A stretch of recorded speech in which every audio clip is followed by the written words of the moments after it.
Hello everyone, I am Vineet Kumar Sinha from ABES Engineering College, Ghaziabad. This video lecture series, we are discussing the materials engineering and in unit 5, that is non-destructive testing.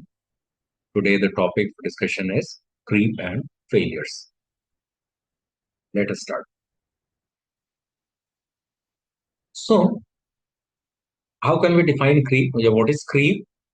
Creep is the permanent deformation or strain of a material under steady load as a function of time and temperature is called creep. So three things are coming into play here. Permanent deformation obtained of a material under constant load. The load is constant. So we know that under constant load, deformation is not possible, but at higher temperature as a function of time and temperature over a period of time and at higher temperature, it, the permanent deformation do occur on material and that is called creep. It is thermally actuated process. That is why depending on temperature, thermally actuated process and hence it's influenced by temperature. It is however appreciable at temperature above 0.4 Tm, where Tm is the melting point of material in degree Kelvin. So creep is relevant or is worth significance at greater than equal to 0.4 Tm, where Tm is melting point of material in degree Kelvin. Critical applications for creep consideration. The creep is where the creep is considered in the critical applications where creep is mandatory to be concerned or considered while designing. The applications are obviously at higher temperatures. The consideration of creep is very important in applications such as industrial belts, where high temperature is involved, blades of steam turbines, high temperatures, and these are designed for long hours running, rockets and missiles, tubes of heat exchangers, polymeric and elastomeric constructions, blades of gas turbines, pistons of IC engines, also having high temperature involved, nuclear reactors. All these applications are very important and are designed to be used for many years or for many hours of operation. And they also are involving very high temperatures. So the consideration of creep or creep failure, creep deformation is worthwhile or is very important at the design point of view. And while designing, it is mandatorily considered. The consideration is made. Creep limit. How do we define creep limit? The creep limit is defined as the maximum static stress that will result in creep at a rate lower than some assigned rate at a given temperature. Whatever we consider the assigned rate of creep or assigned rate of creep failure, creep deformation at any given temperature for which the material or the system is being designed is defined as a maximum static stress that will result. Beyond that static stress, creep rate would be higher and of considerable focus. Creep strength is usually defined as the creep limit. That was creep limit. Now creep strength. What is the creep strength of a material of a body? It's usually defined as the stress for 1% strain in 10,000 hours in the case of jet turbine design, while for steam turbine design, it is the stress for 1% strain in 100,000 hours. So 1% strain is fixed. The time limit is operation time is 10,000 hours in case of jet turbine and 100,000 hours for steam turbine design. And it is at after the operation of these 10,000 or 100,000 hours, there would be maximum 1% strain obtained. Then it is the creep strength is defined in those parameters.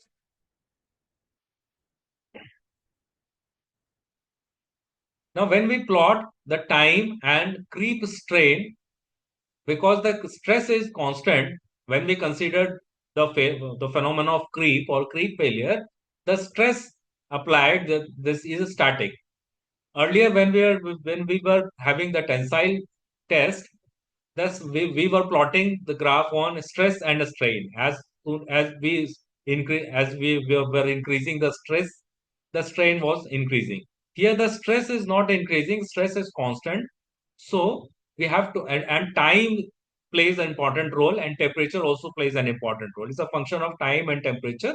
So creep strain epsilon, or the deformation strain, is plotted with time. So if we plot time and creep strain, we can have a graph like this, where three sections are, we can observe three sections: the primary creep, the secondary creep, and also the tertiary creep. So at time zero, at certain constant stress when applied, there would be a strain. There would be a strain at instantaneous deformation after the application of that stress.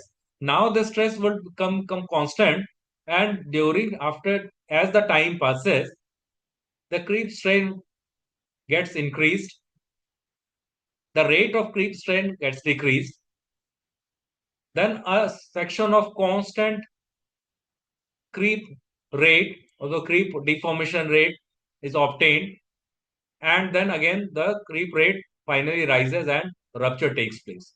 So these have been divided into primary, secondary, and tertiary sections.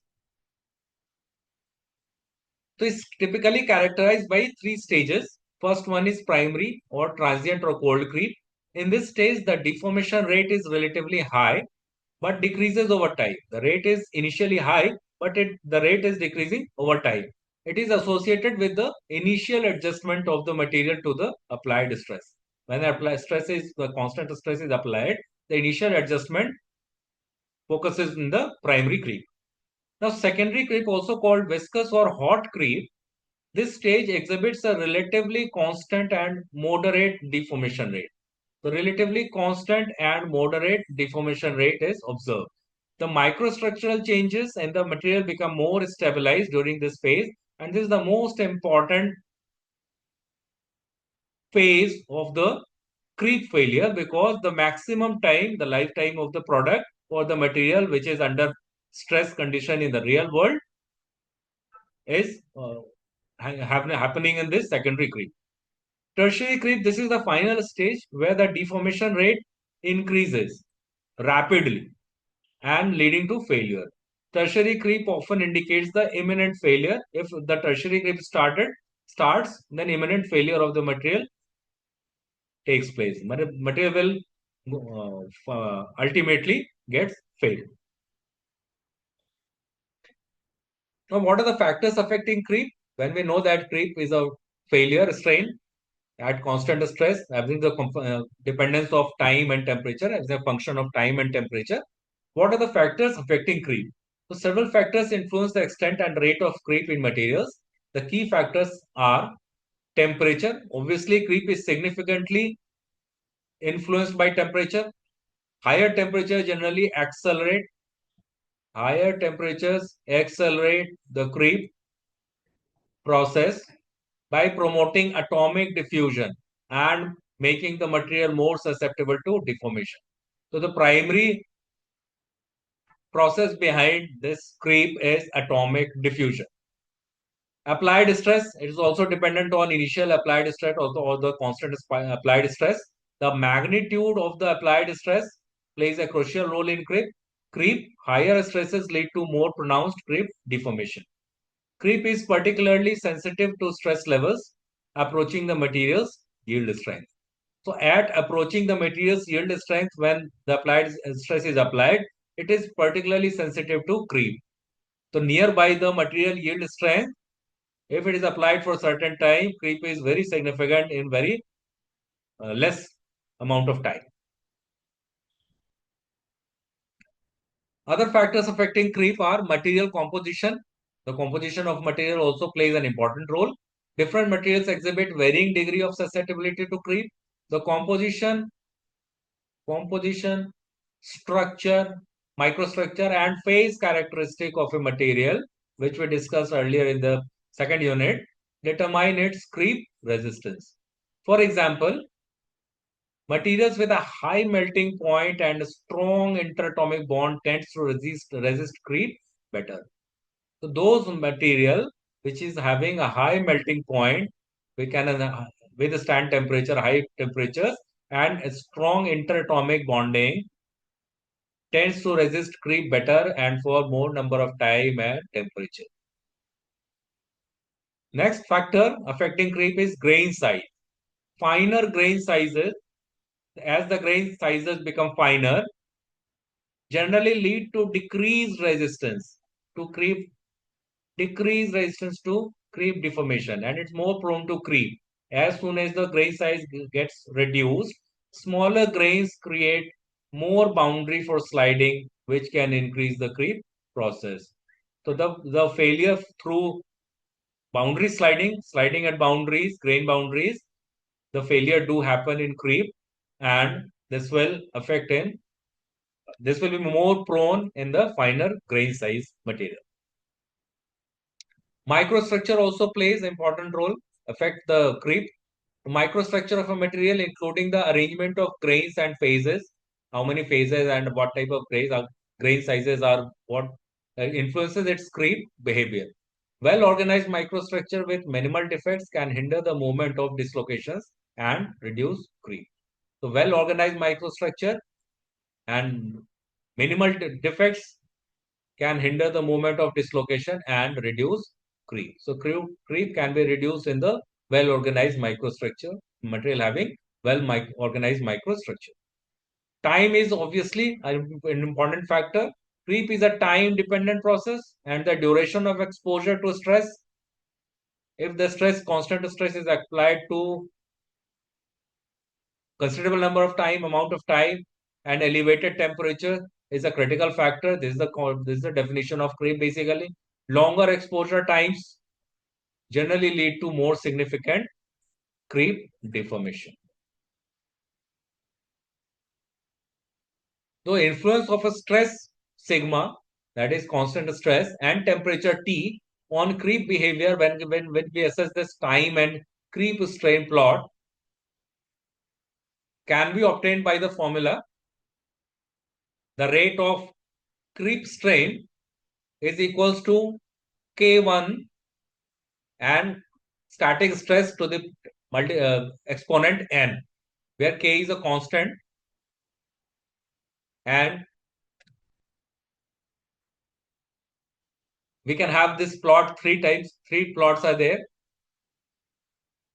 When T is less than 0.4 Tm, Tm is the melting point in Kelvin. When the temperature maintained or the exposure temperature is less than 0.4 Tm, the creep would not be significant and the failure time through creep is indefinite. It would not be failed through creep. When T1 would be increased or sigma 1 would be increased, means either stress will be increased or T1 will increase, the exposure temperature will increase subsequently, then the failure rupture would be here after a certain period of time. Similarly, when T3 is greater than T2 is greater than T1 and sigma 3 is greater than sigma 2 is greater than sigma 1, means sigma 2 is greater than sigma 1. When T2 or sigma 2 further temperature is increased or applied stress is increased, the graph would be shift to the left and the rupture would be here at certain this reduced amount of time.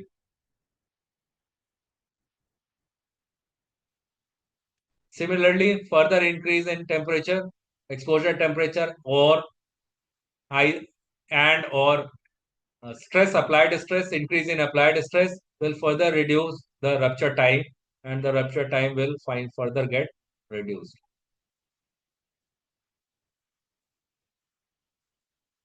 So these are the dependence of creep strain rate on stress and also on temperature.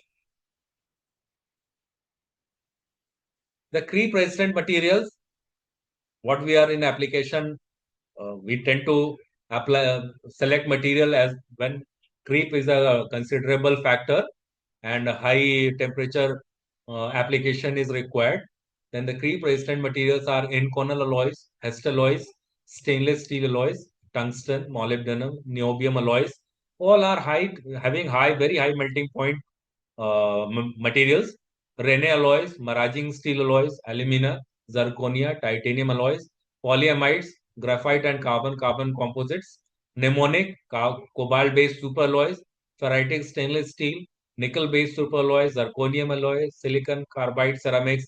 All these are the newer materials which is selected or which is you selected for application for where creep is having considerable or significant creep failure may be observed, or the application at very high temperature where creep failure is involved. So this was all about creep and failures, and the next topics we'll discuss in next videos. Thank you.